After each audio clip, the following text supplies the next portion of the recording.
हाँ, हृदय चल रहा था। अब देखो, ये पहली बात तो इसमें देखो, महाशिरा से आया, इसमें त्रिवलन कपाट है और इनके बीच में त्रिवलन कपाट है और ये अशुद्ध रुधिर है। दायां भाग क्या है? अशुद्ध रुधिर।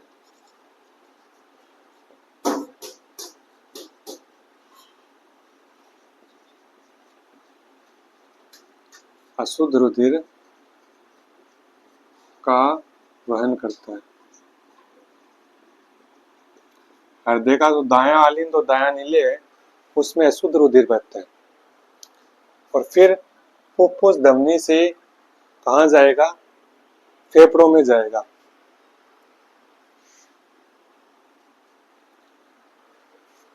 फुफ्फुस धमनी से फेफड़ों में जाएगा और ये फुफ्फुस सिरा है, ध्यान रखना।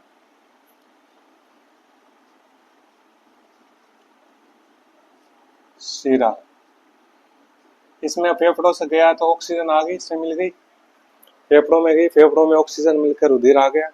तो ऑक्सीजन युक्त रुधिर देखो किसमें बह रहा है? शिरा में बह रहा है। जबकि शिराओं में कैसा बहता है? अशुद्ध रुधिर। लेकिन ये एकमात्र ऐसी शिरा है जिसमें क्या बह रहा है? शुद्ध रुधिर बह रहा है। धमनी शिरा में मैंने बताया था कि एकमात्र ऐसी शिरा है जिसमें शुद्ध रुधिर बहता है। क्या नाम है? फुफ्फुस शिरा, पल्मोनरी वेन। Pulmonary vein. ये दो कंसेप्ट क्लियर हो गए, उससे पीछे बताया था। अब देखो, इसमें शुद्ध रुधिर आ गया, इसमें बाएं आलिंद में, तेरा बाएं आलिंद, और बाएं आलिंद से बाएं नीले में जाएगा। तो यहां भी एक कपाट होता है, इसका कपाट का नाम है द्विवलन कपाट।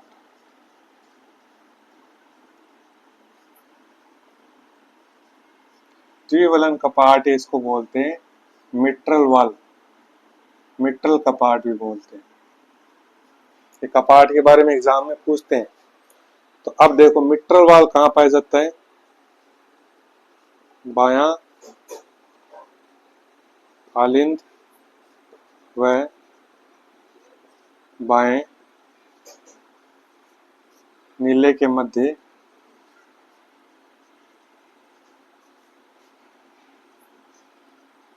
मिट्रल कपाट या द्विवलन कपाट पाया जाता है। ठीक है। अब दाएं नीले से बाएं आलिंद से बाएं नीले में आ गया शुद्ध रुधिर, ऑक्सीजन। अब इस ऑक्सीजन युक्त रुधिर को शरीर के सभी भागों में पहुंचाना है, क्योंकि ऑक्सीजन है। तो यहां से एक महाधमनी निकलेगी, महाधमनी, एरोटा बोलते हैं इसको। ये शुद्ध रुधिर को पूरे हृदय में पंप कर, पूरे शरीर में पंप करेगी। शुद्ध रुधिर बहता है इसमें, शुद्ध रुधिर, क्योंकि नीले। अब देखो, बायां भाग क्या है? शुद्ध वाला है, इसमें शुद्ध आया, इसमें शुद्ध आया। दायां भाग अशुद्ध वाला, बायां भाग शुद्ध रुधिर का वहन करता है।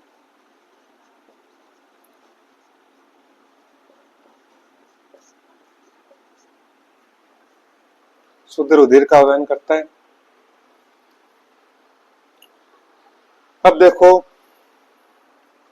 इस महाधमनी से रुधिर शरीर के विभिन्न भागों में पहुंचाया जाता है। ये बात लिख नहीं रहा, मैं बता रहा हूं। महाधमनी से रुधिर। अब देखो, हृदय एक और कपाट है, देखो एक और, देखो एक तो यहाँ पर एक कपाट होता है और एक महाधमनी है ना, यहाँ पर कपाट होता है। मतलब फुफ्फुस धमनी और महाधमनी, इन दोनों के मध्य भी कपाट होता है। इसको बोलते हैं अर्धचंद्राकार कपाट। अर्धचंद्राकार कपाट, semilunar valve. Semilunar valve, valve मतलब कपाट। सेमिलुनर वाल। अर्धचंद्राकार कपाट कहाँ पाए जाते हैं? फुफ्फुस धमनी और महाधमनी के मध्य। अर्धचंद्राकार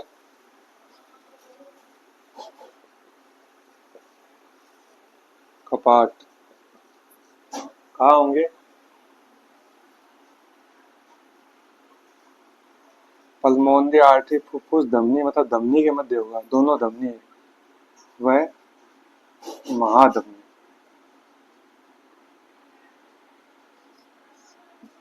ये चीज होगी मेन में। अब देखो हृदय 2 बार आ रहा है।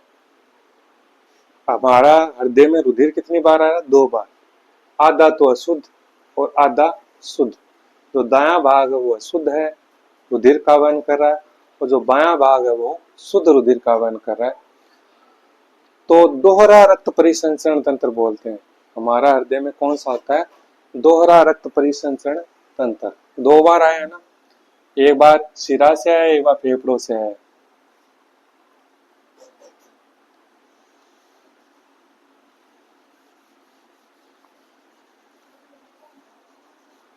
तो मनुष्य में जो परिसंचरण तंत्र होता है,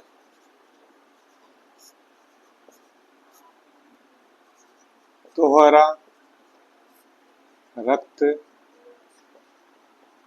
परिसंचरण तंत्र, ये शुरू में बताता तो समझ में नहीं आता कि दोहरा रक्त परिसंचरण तंत्र किसको बोलते हैं। ये अंतिम में बताया कि मनुष्य में जो रक्त परिसंचरण तंत्र होता है वो दोहरा रक्त परिसंचरण तंत्र पाया जाता है।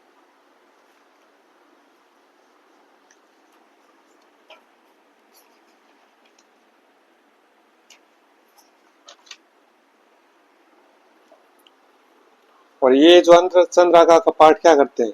ये रुधिर को वापस जाने से रोकते हैं। न नीले से इसमें आ गया तो वापस नीले में न जा पाए, और इस नीले से इसमें आ गया तो वापस महाधमनी से नीले में न जा पाए। ये कपाट रोकते हैं विपरीत दिशा में रुधिर के परिवहन को।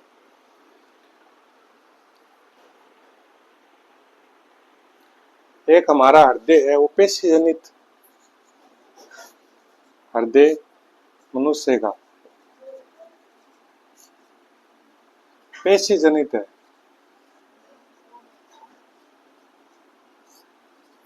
जिसको मायोजेनिक भी बोलते हैं, ध्यान रखना।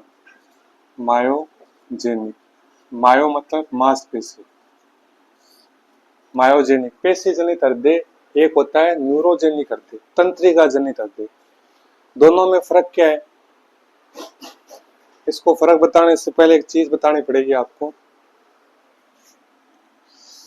एक दायां जो आलिंद है ना, इसमें एक एस ए नोड होता है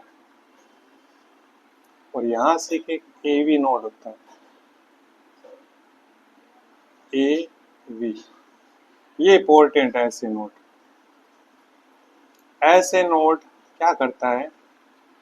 हृदय की धड़कन प्रारंभ करता है, एक विद्युत रासायनिक आवेग उत्पन्न करता है और किसको पहुंचाता है? एवी नोड को। और एवी नोड कहाँ पहुंचाती है? यहाँ एक जाल जैसी संरचना होती है और इस भित्तियों में जई गई होती है। ये जो जाल होता है, जो नीले के बीच में होता है, दोनों नीलों के बीच में, इसको बनते हिंज के बंडल।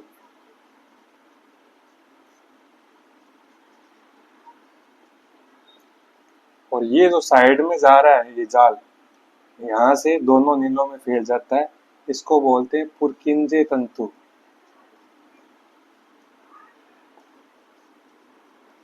ये है क्या लफड़ा? हृदय को धड़कने के लिए आवेग चाहिए, धड़कन शुरू तो होनी चाहिए ना, कोई विद्युत स्टिमुलेशन चाहिए। तो ये ऐसे नोड है ना, सिरा आलिंद, इसका पूरा नाम क्या है? ऐसे सिरा, ए से आलिंद, सिरा आलिंद नोड। इसको हृदय का पेस मेकर भी बोलते हैं, या हृदय का हृदय, मतलब पूरा हृदय इसी पर टिका हुआ है। यहाँ से धड़कन प्रारंभ होती है और ये धड़कन को कहाँ पहुंचा देगा? एवी नोड, एट्रियोवेंट्रिकुलर नोड, ताकि दोनों आलिंदों में संकुचन हो सके। एवी नोड से नीलों में भी तो संकुचन होता है, पूरा धड़कन हृदय धड़कता है तो नीलों में भी, तो ये आवेग कहाँ जाता है? नीलों में। किससे? हिंज के बंडल से, और फिर नीलों की भित्ति में फैल जाता है। तो ये धड़कन के लिए जरूरी है। तो ऐसे नोड को क्या बोलते हैं, ये पेशी जनित बताऊंगा मैं। ऐसे नोड, सिरा आलिंद नोड, इसको क्या बोलते हैं, हृदय का हृदय। एग्जाम में पूछते हैं हृदय का हृदय किसको बोलते हैं, ऐसे नोड, सिरा आलिंद नोड को, या हृदय का पेसमेकर। हृदय का क्या बोलते हैं, पेसमेकर भी बोलते हैं, सिरा आलिंद। और ज्यादा ध्यान रखने की जरूरत नहीं है, ये ऐसे नोड ध्यान रखना, होता कहाँ ये भी ध्यान रखना, दाएं आलिंद में होता है। अब बात रही पेशी जनित की, हृदय खुद अपनी धड़कन प्रारंभ करता है, ध्यान रखना। मस्तिष्क कंट्रोल करता है हृदय को, धड़कन को तेज करता है और कम करता है, लेकिन हृदय उत्पन्न नहीं करता, धड़कन उत्पन्न नहीं करता, धड़कन खुद हृदय उत्पन्न करता है। इसलिए जो हृदय की पेशियां हैं वो धड़कन उत्पन्न करती है, इसलिए इसको मायोजेनिक हृदय बोलते हैं। यदि हृदय की धड़कन मस्तिष्क प्रारंभ करता तो उसको बोलते हैं न्यूरोजेनिक हृदय, तंत्रिका जनित हृदय। वो होता है कॉकरोच में, कॉकरोच में न्यूरोजेनिक हृदय होता है, उनका जो हृदय की धड़कन है वो मस्तिष्क प्रारंभ करता है और वही कंट्रोल करता है, जबकि जो हमारा एक हृदय की धड़कन है वो खुद हृदय उत्पन्न करता है, जो कंट्रोल है बढ़ाना घटाना है वो मस्तिष्क करता है। इसलिए हमारा हृदय मायोजेनिक है, पेशी जनित है, न कि तंत्रिका जनित है, न्यूरोजेनिक है। और हृदय के ऊपर एक पेरिटोनियम का आवरण होता है, दोहरी झिल्ली होती है चारों ओर, दो झिल्लियां पेरिटोनियम बोलते हैं उसको। वो क्या करती है, हृदय को सुरक्षा देती है, बाहर से कोई चोट लगे या कुछ भी हो तो उसको हृदय से सुरक्षित। तो हृदय के ऊपर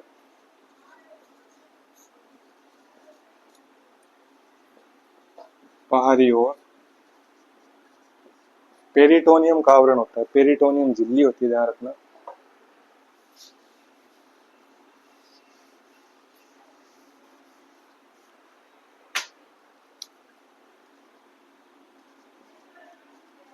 पेरिटोनियम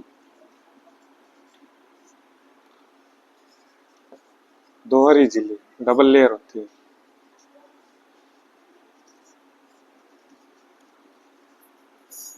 आवरण पाया जाता है, यह करता क्या है, बाहरी चोट लगी, बाहरी आघातों से रक्षा।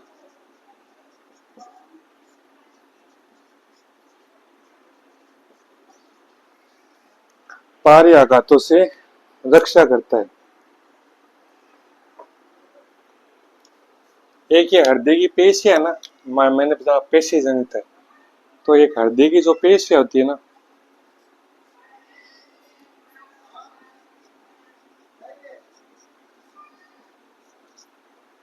तीन प्रकार की पेशियां होती है हमारे शरीर में।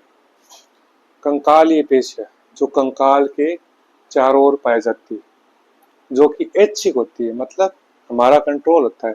जैसे ये हाथ है, इसमें कंकाल है, हड्डियां हैं, इसके चारों ओर जो पेशी होगी ना वो ऐच्छिक होगी। अपन चाहे तो हाथ उठाए, न चाहे तो बंद करें, चाहे तो नीचे करें, चाहे तो ऊपर करें, कैसे भी करें, ये ऐच्छिक पेशियां। तो कंकाली पेशियां कैसी होती है, ऐच्छिक।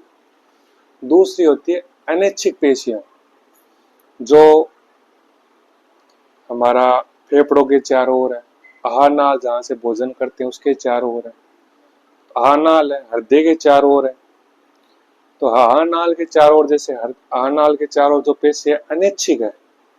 आप खाना खाने के बाद आपकी इच्छा नहीं होती कि हम पाचन करें, वो अपने आप होगा, आपका कंट्रोल नहीं। श्वसन भी अपने आप होगा, कुछ समय के लिए तो आप रोक सकते हो, नहीं रोक सकते। हृदय अपने आप धड़कता, आपके कंट्रोल में नहीं है, तो हृदय की जो पेशी होगी ना अनैच्छिक होगी। तीसरा है हृदय पेशी, हृदय पेशियों को अलग कैटेगरी में भी रखा गया है, कंकाली पेशी, अनैच्छिक पेशियां, हृदय पेशी। हृदय पेशी कैसी होती है, एक तो अनैच्छिक होती है, क्यों, क्योंकि आपका कंट्रोल नहीं होता, और दूसरा रेखित होती है। रेखित उसकी संरचना है, ध्यान रखना, पेशियों की संरचना पढ़ते हैं ना, उसमें रेखित रेखा जैसा, अरेखित अरेखाओं जैसा। तो नॉर्मली जो रेखित पेशियां होती है वो ऐच्छिक होती है और अरेखित पेशियां अनैच्छिक होती है। लेकिन हृदय पेशी अनैच्छिक है वह रेखित है, ये ध्यान रखना। अनैच्छिक होती है वो अरेखित होती है और जो ऐच्छिक होती है वो रेखित होती है। लेकिन हृदय पेशियां अनैच्छिक है और रेखित है। एग्जाम में कंफ्यूज एग्जाम में कंफ्यूज हो जाते हैं बहुत बार, ये ध्यान रखना। हृदय पेशी क्या है? अनैच्छिक है। अनैच्छिक तो याद रहेगा क्योंकि हृदय आपके कंट्रोल में ही नहीं है। प्लस रेखित है, ये अनैच्छिक का अरेखित मत कर देना, यहाँ रेखित है। एक धड़कन जो आप सभी जानते हो 72 प्रति मिनट की हृदय की धड़कन क्या है?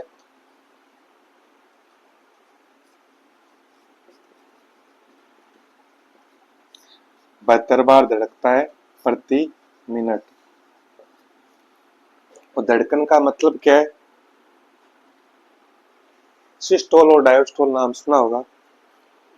सिस्टोल मतलब संकुचन और डायस्टोल मतलब फैलना। धड़कन मतलब सिस्टोल प्लस डायस्टोल,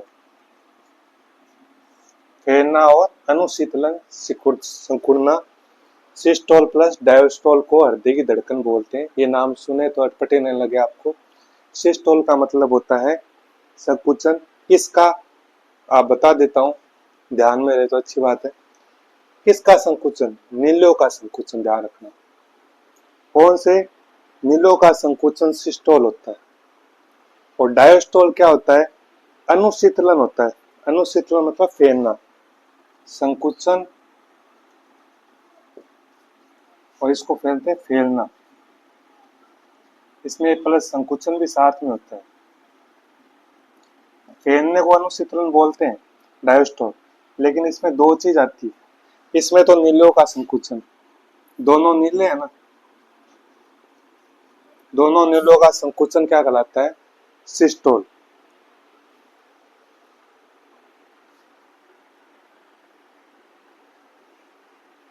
इसमें क्या है? नीले का तो फैलना, अब संकुचन होने के बाद नीले फैलेगा, संकुचन होने के बाद फैलेगा। तो डायस्टोल नीले का फैलना और आलिंद का संकुचन।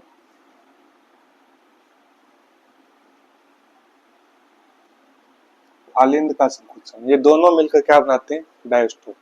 तो आपको तो इतना ध्यान रखना है, धड़कन क्या होती है? Systole plus diastole. संकुचन वो अनुशीतलन, ये हृदय की धड़कन है।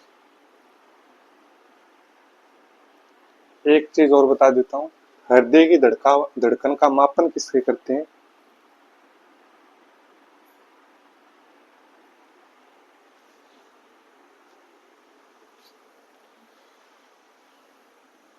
यहाँ ऊपर ही ऊपर बता देता हूँ।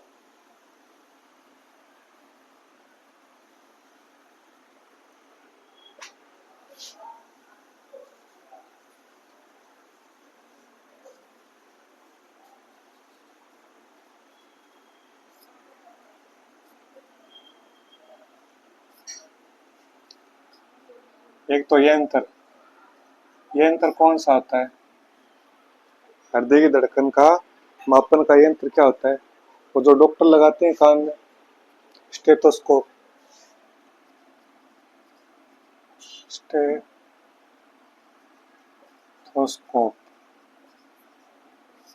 और रुधिर दाब का मापन पीछे आया था ना, रुधिर दाब का मापन। ये तो स्टेथोस्कोप है, वो रुधिर दाब का मापन स्फिग्नोमेनोमीटर था, ठीक है। स्टेथोस्कोप से तो नापते हैं, और ग्राफीय निरूपण किससे करते हैं? ग्राफीय निरूपण। यदि ग्राफ निकालना हो तो ईसीजी, ईसीजी सुनी होगी आपने, ईसीजी इलेक्ट्रोकार्डियोग्राफ, यहां लिख देता हूं, इलेक्ट्रो कार्डियोग्राफी, ईसीजी का पूरा नाम है। हृदय का माप, हृदय की धड़कन का ग्राफीय निरूपण किससे होता है? ईसीजी द्वारा, इलेक्ट्रोकार्डियोग्राफी के द्वारा। और जो यंत्र है वो कौन सा है? स्टेथोस्कोप से हृदय की धड़कन का मापन किया जाता है।